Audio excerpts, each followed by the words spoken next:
com a proteção de Deus, declaro aberta a presente sessão.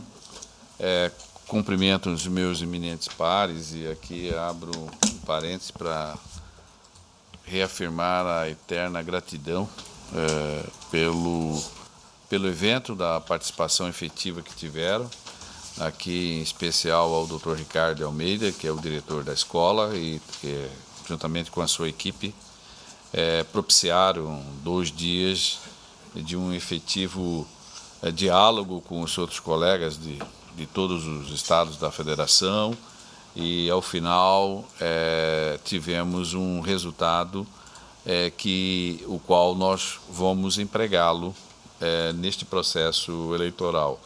A ideia é enviar a todos esse material bruto no primeiro momento, e no segundo momento ele será trabalhado, traduzido em textos, né, que será publicado, será o conteúdo da nossa próxima revista, que pensamos que seja distribuída até o mês de agosto, para que seja útil a todos.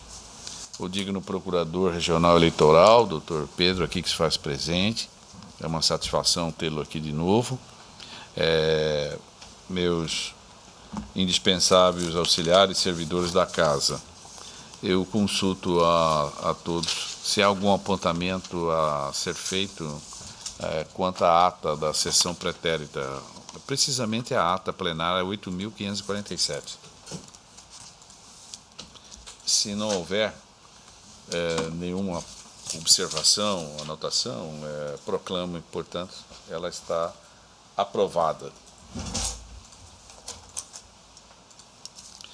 Também quero aqui nesse momento ocupar esse espaço para ser solidário ao colega desembargador Pedro Sakamoto pelo falecimento do irmão no último sábado, que esta solidariedade é extensiva de todos os servidores da casa e dos pares ao senhor em especial, e também à família do irmão.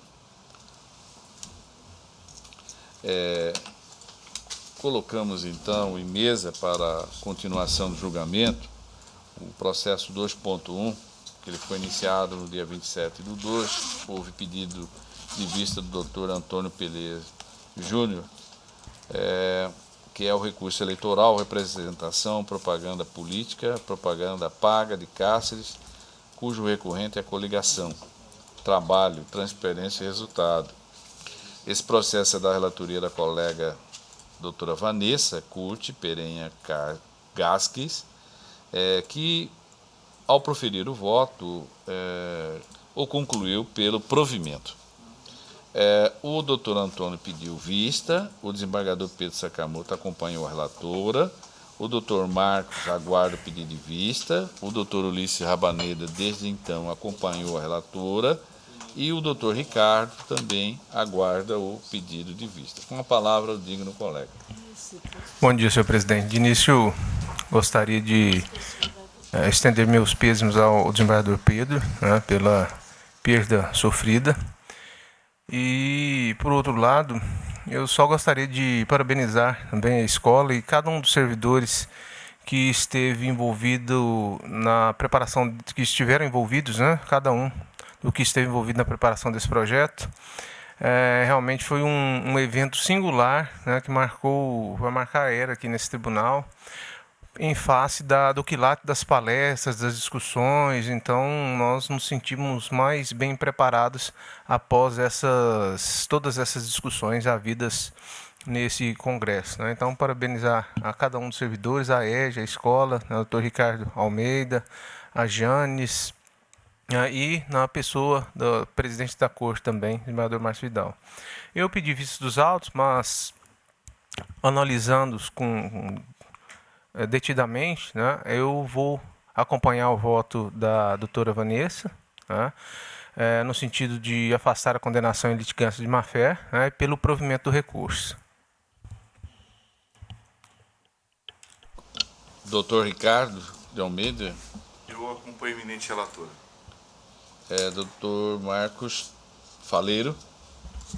Senhor presidente, acompanhamos a excelentíssima relatora. Então, a conclusão do julgamento, o tribunal, por unanimidade, deu provimento ao recurso nos termos do voto da doutora relatora e em dissonância com o parecer ministerial. Em mesa, na sequência, o 2.3 é um recurso eleitoral, prestação de contas de exercício financeiro, partido político, órgão de direção municipal do ano 2013. A parte recorrente é o Ministério Público Eleitoral. A parecer, pelo desprovimento do recurso, esse processo da relatoria do Dr. Ricardo Gomes de Almeida, que está com a palavra.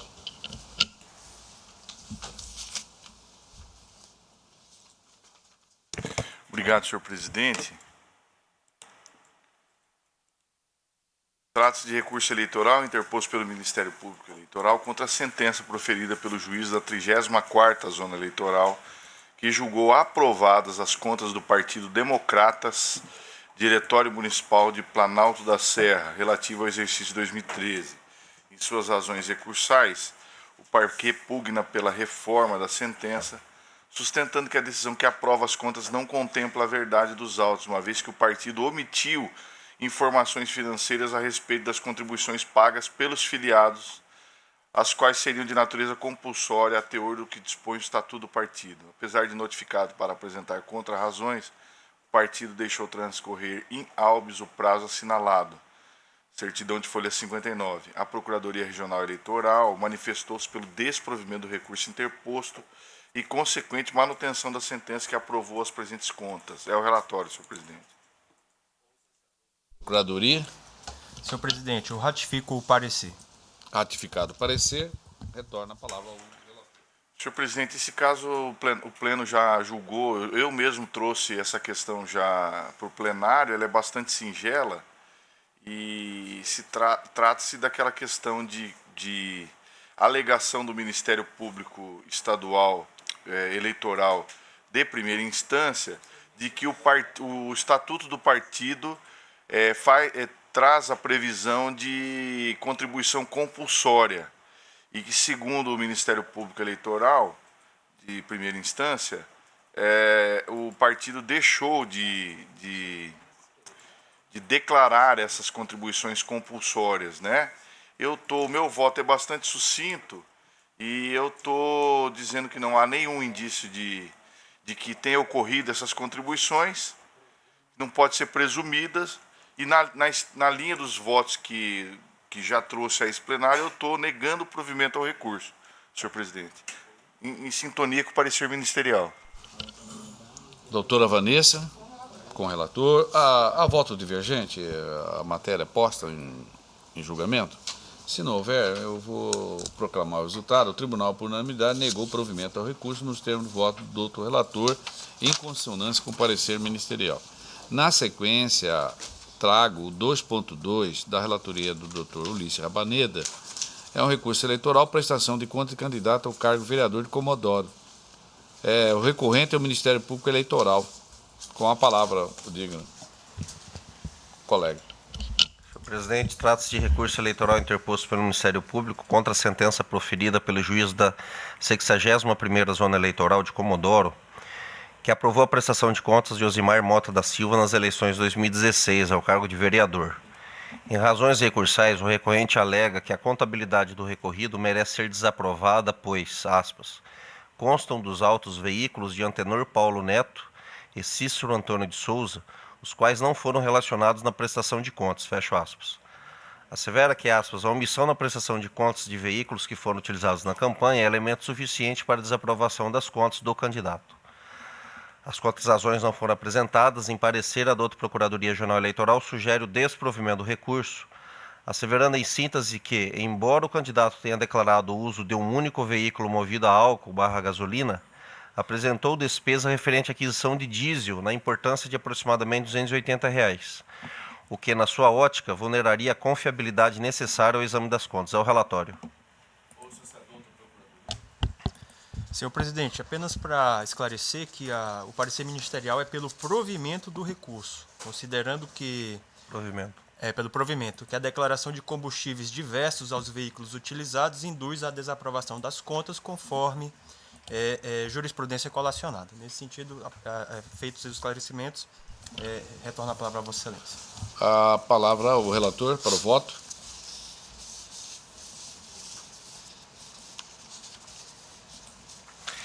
Como consignado, o Ministério Público Eleitoral recorre contra a sentença que aprovou as contas de Osimar Mota da Silva. Extrai-se dos autos que a campanha eleitoral do recorrido atingiu um montante de R$ 5.850, conforme extrato de prestação de contas final. No relatório preliminar expedido, foram apontadas 5 irregularidades, sendo a última assim descrita. Disse o relatório: deve manifestar-se acerca dos cabos eleitorais e veículos informados por meio do ofício anexo, folha 15. Continua: apresentados os documentos e justificativas pelo recorrido, o relatório conclusivo entendeu que o caso seria de desaprovação das contas, uma vez que, apesar de sanadas as 4 irregularidades apontadas no expediente anterior, uma delas permaneceu. Assim se manifestou a equipe técnica, aspas, com relação ao item 5, apesar de ter alegado que não foram contratados, não há informação neste cartório eleitoral de que houve mudança no quantitativo de cabos eleitorais e veículos contratados para a campanha do candidato. Na sentença, o magistrado da instância originária considerou que as contas deveriam ser aprovadas. E aqui, senhor presidente, estou destacando um trecho da sentença e continuo. No caso dos autos, constato que na data em que foram informados os cabos eleitorais e bens móveis que seriam utilizados na campanha, havia apenas expectativa de contratação dos veículos de propriedade de Antenor Paulo Neto e Cícero Antônio de Souza. Fato esse que não se consumou em virtude de contenção de despesas ou por não serem mais necessários. Logo, se não forem utilizados na campanha, não haveria realmente que haver o apontamento na prestação de contas quanto a esses bens, de modo que a irregularidade, ao meu sentir, inexiste. Ademais, não pode o julgador se basear em presunção de despesa a fim de desaprovar as contas do candidato. Aqui estou citando um precedente, aliás, 2. E continuo. Por outro lado, o parecer do Ministério Público Eleitoral nessa instância afirma haver outra irregularidade na presente prestação de contas, assentando que, aspas, embora o candidato tenha declarado o uso de veículo movido a álcool ou gasolina, apresentou despesa referente à aquisição de diesel na importância de aproximadamente R$ 280, conforme consta no relatório do SPCE.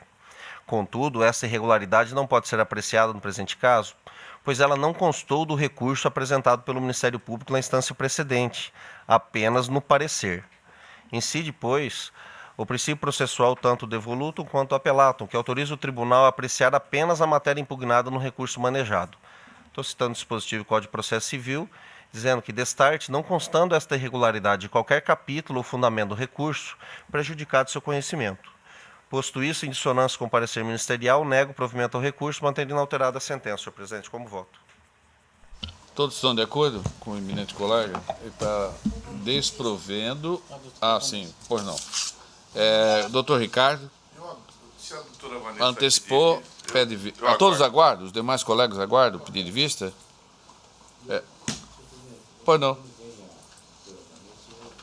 Acompanha o relator. O relator está desprovendo o recurso, né? O relator desproveu o recurso que foi acompanhado pelo 4º vogal. Pediu vista à 2ª vogal. Os demais aguardam. Julgamento suspenso.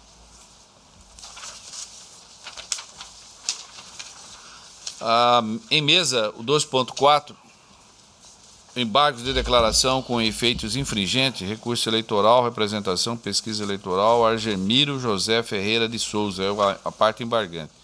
A parte embargada é a coligação seguindo em frente. Esse processo da relatoria do colega Dr. Ricardo Gomes de Almeida, que tem a palavra. Obrigado, senhor presidente. Trata-se de embargo de declaração oposto por Argemiro José Ferreira de Souza, contra acordo que, em sessão plenária de 5/12/2017, à unanimidade, negou o provimento ao recurso interposto. O referido acórdão ficou assim emendado. Eu vou ler a parte pesquisa eleitoral, cujo registro é obrigatório, é aquela realizada durante o processo eleitoral a partir da data fixada pelo constitui poderoso instrumento para induzir e convencer eleitores a definirem seu voto. A manipulação de modo a levar a erro eleitorado e a beneficiar determinada candidatura ocasiona grave lesão à legitimidade do pleito e à paridade de armas. A fixação da multa no mínimo legal não comporta alteração por inexistência de violação ao princípio da proporcionalidade. O embargante alega que houve contradição no acordo embargado, haja vista que, abro aspas, fatos semelhantes tiveram decisões diferentes por esse mesmo órgão julgador, restando demonstrado total contradição, fecho aspas. Requer ao final o provimento dos embargos com efeitos infringentes, com a consequente redução da multa aplicada. Apesar de intimado, o embargante deixou transcorrer inauditos o prazo assinalado. É o relatório, senhor presidente. Não aparecer, o senhor pode prosseguir, por favor. A Lei 13.105 de 2015 deu nova redação ao artigo 275 do Código Eleitoral, dispondo agora que os embargos de declaração têm cabimento nas hipóteses previstas no Código de Processo Civil. Nesse contexto, dispõe o novo Código serem admissíveis embargos de declaração quando houver no acordo obscuridade, contradição ou omissão e também para corrigir erro material existente. Todavia, consoante se depreende da simples leitura das razões dos embargos em confronto com o acordo, não verifica a existência de qualquer vício. Isso porque sustenta o embargante que a contradição se configura pelo confronto com o julgado divergente desta Corte sobre caso semelhante. No entanto, tal argumentação não está apta a lastrear a oposição dos embargos declaratórios, na medida que não se insere no âmbito desse procedimento recursal dirimir eventual divergência jurisprudencial acerca da matéria em exame. A contradição apta a ensejar o acolhimento dos embargos de declaração é aquela existente entre os fundamentos do julgado e a sua própria conclusão, jamais com outro entendimento ou outra decisão proferida, mesmo que pelo órgão julgador. Ademais, vejo que a sequência das exposições do embargante revela verdadeira rediscussão ao passo que o julgado que alega restar divergente motivou o pedido de vista do ilustre Dr. Ulisses Sabaneda, o qual, após minucioso estudo, acompanhou na íntegra esse relator nos seguintes termos, eu abro aspas. Portanto, estou convencido que, de fato, o caso se enquadra perfeitamente naquelas que merecem a aplicação da multa, nos termos em que afirmados pelo relator em seu judicioso voto. Com essas considerações, acompanho o voto do relator, fecho aspas.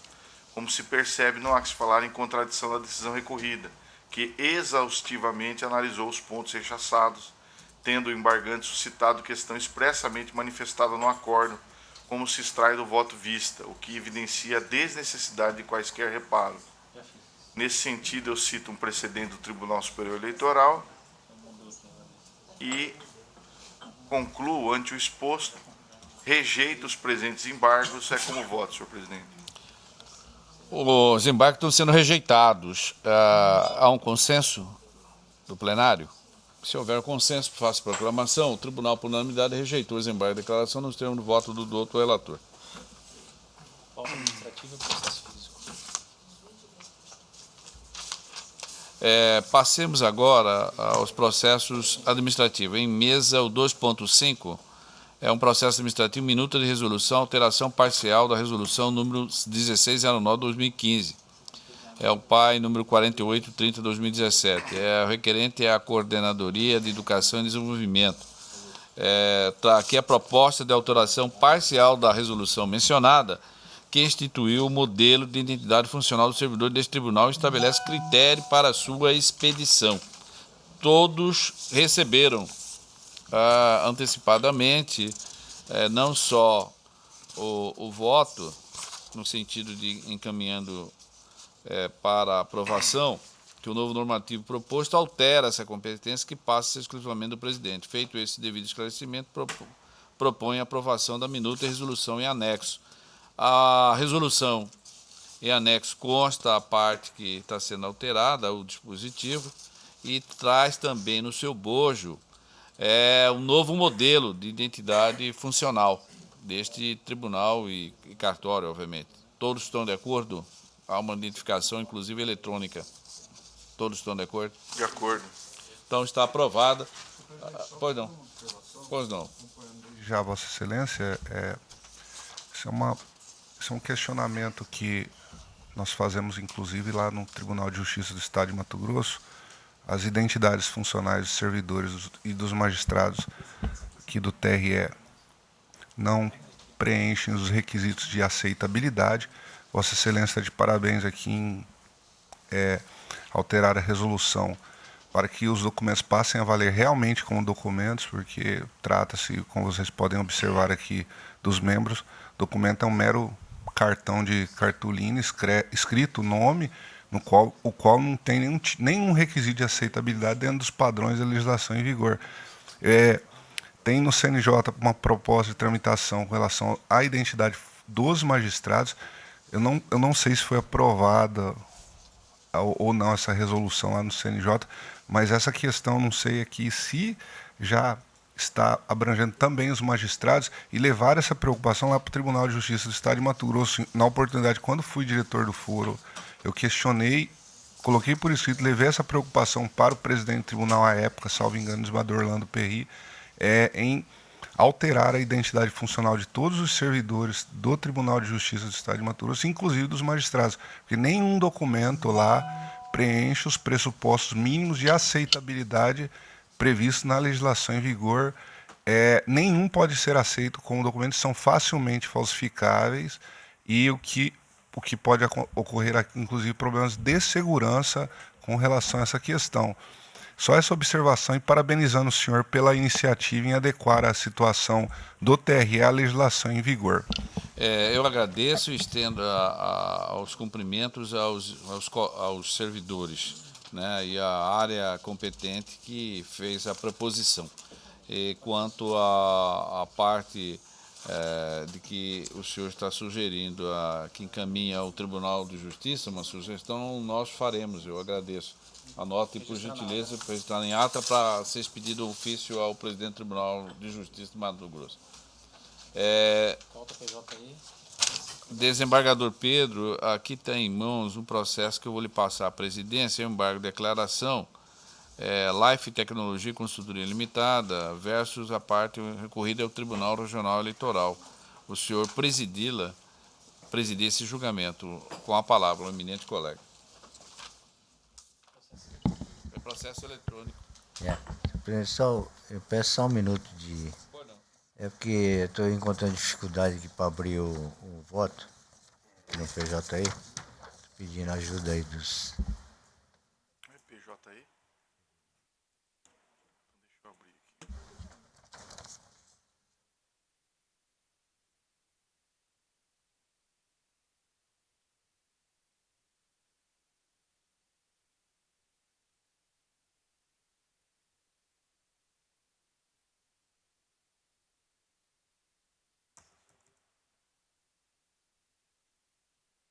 Marcos, aonde que foi a palestra?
O senhor está pronto? Sim. Enquanto aguardamos, então, o envio do eletrônico, desse processo anunciado, eu vou trazer à mesa 1.2, o processo administrativo, designação do juiz eleitoral para jurisdicionar a 5ª Zona Eleitoral Nova Mutum. O interessado é a seção de registro de membro do Tribunal Regional Eleitoral. É o 2... 6.039, né? É o 1.2. Esse processo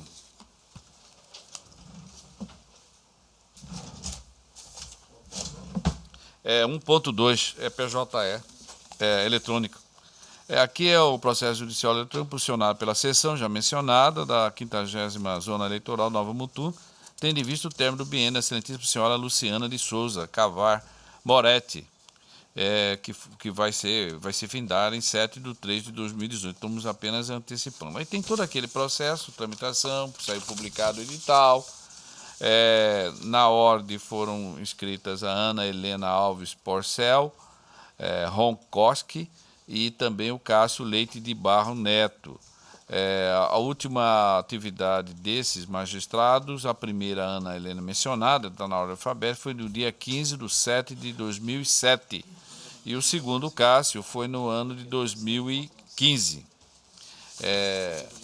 Com isto, considerando a informação lançada nos autos, bem como o dispositivo no artigo 32 do Código Eleitoral e os artigos 1º e 3º da resolução TSE 21009/2002 e artigo 1º, 2º, 3º e 5º da resolução TRE, voto pela designação da excelentíssima senhora Ana Helena Alves Porcel Roncoski, juíza de direito, por ter o tempo mais remoto na jurisdição eleitoral. É assim que estou votando.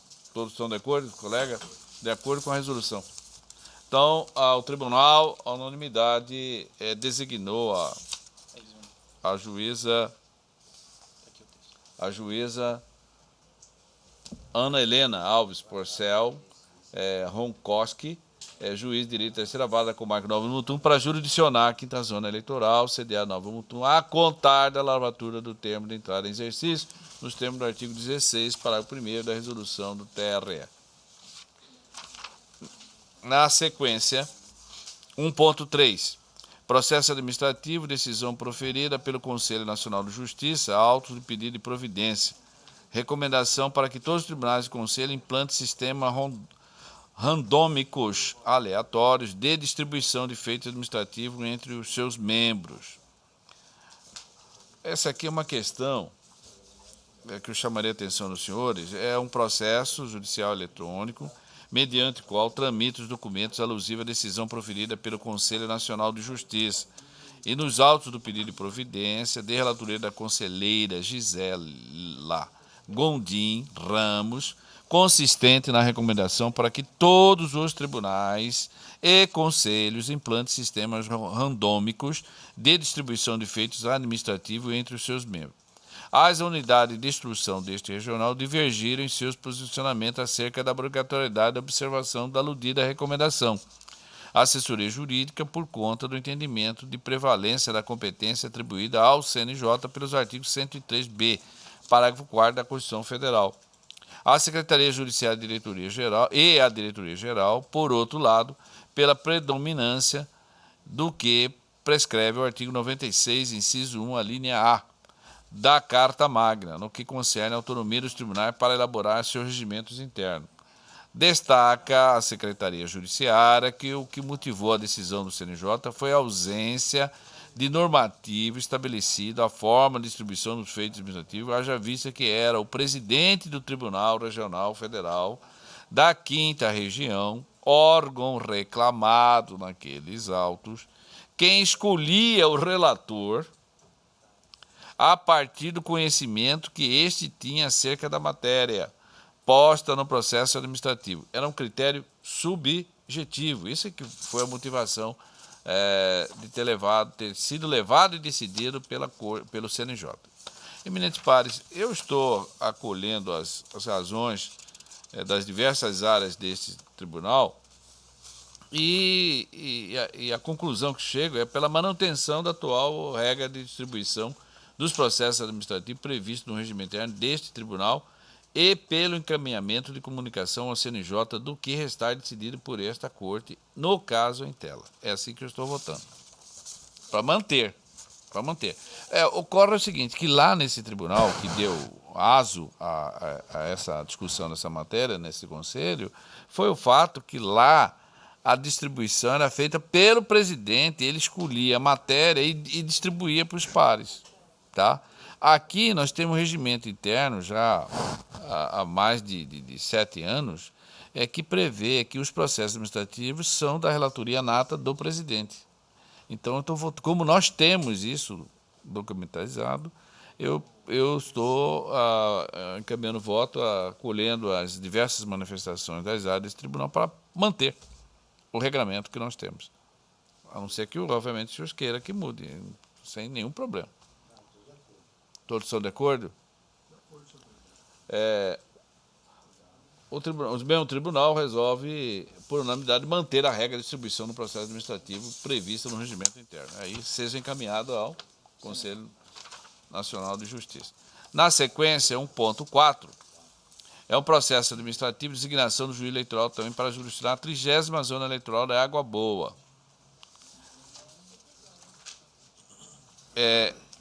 A exemplo do anterior, na verdade, aqui nós tivemos apenas um único candidato.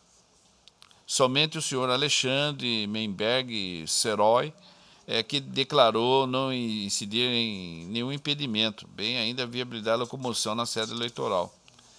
Então, considerando o critério estabelecido pela resolução, eu estou aí a encaminhar voto em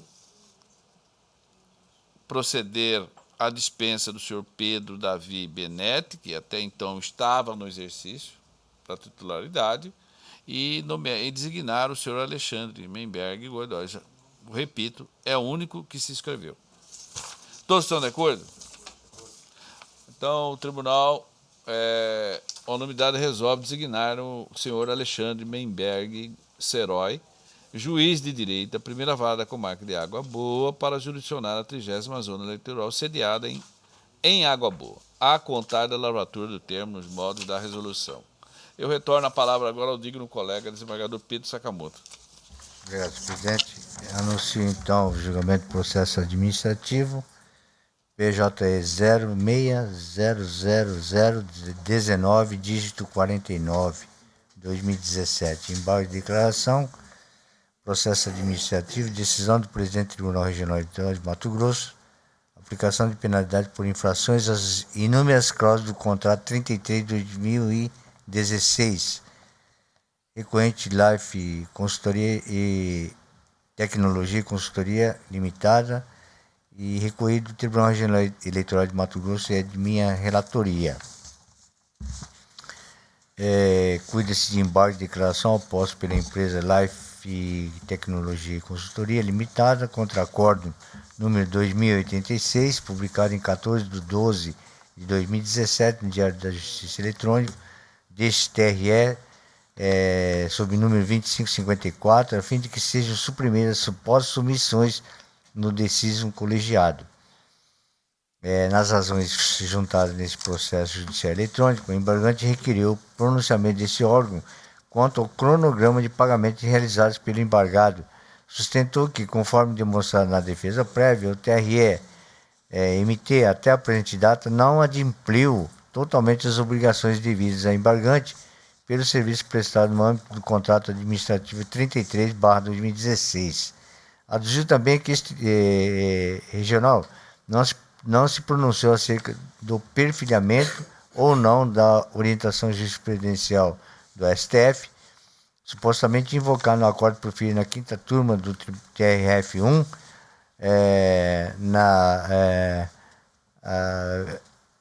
no processo tal, relatoria do desembargador Souza Prudente.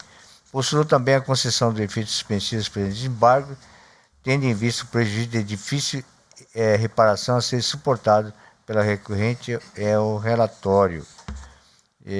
No caso aqui, não há parecer do Ministério Público Eleitoral, passa então para o voto.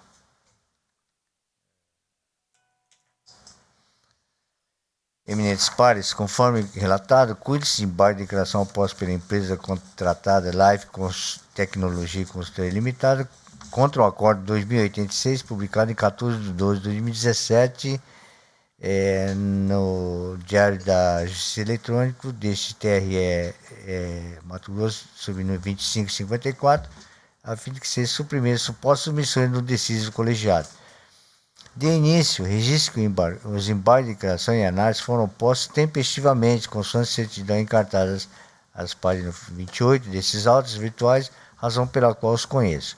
Alega embargante que requeriu o pronunciamento deste órgão quanto ao cronograma de pagamento realizados pelo embargado, uma vez que, conforme demonstrado na defesa prévia, o TRE de Mato Grosso, até a presente data, não adimpliu totalmente as obrigações devidas ao embargante pelo serviço prestado no âmbito do contrato administrativo 33 de 2016, pelo que não poderia exigir da embargante o cumprimento integral de sua parte na relação obrigacional, sem que tivesse antes cumprido a sua.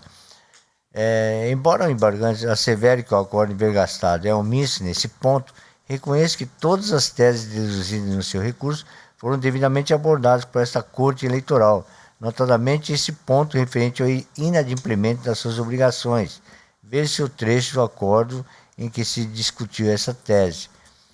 Aqui eu transcrevo, então, parte do acordo, que menciona a parte do atraso no pagamento das rescisões de contrato de trabalho, e prossigo.